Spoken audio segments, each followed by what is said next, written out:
Aya, aya, aya, aya, aya, aya, aya. So jigon rayuwa wanda ya soka da gaskiya, sam karkai yau damuwa da kauna ba ta zama cikin daka. So jigon rayuwa in zamto mini yar uwa, bai ba da gudunmawa a so san bani da damuwa. Akan ki bare da gane so yana iya garkuwa, kidan ai malama ce kin zamo mini kokowa. Ina da diyar buzawa halinta abin yaba, Nijar ni na kwana bako ne dan kana.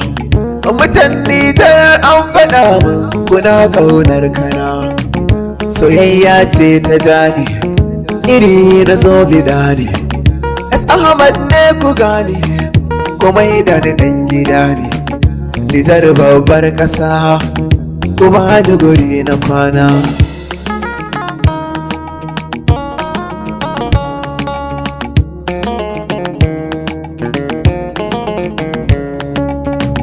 Ina zan kwana Nijar to ku faɗa mini yan uwa, dare ya kai dare gashi bani da yan uwa.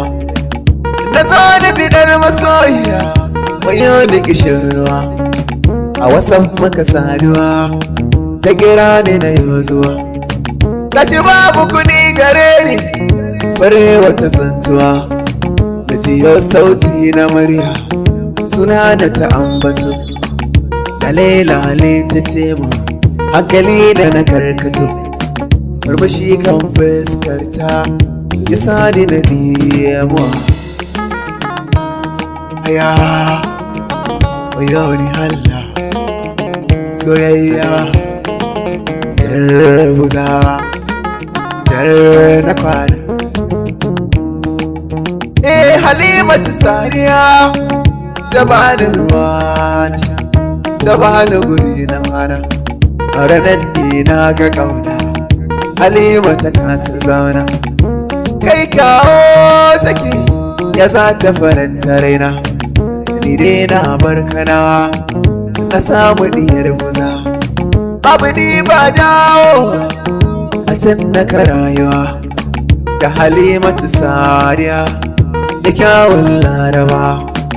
Kin zarce Indiya wani su Ethiopia, yo masoyiyata aminiyata sahibata Halimatu Saniya.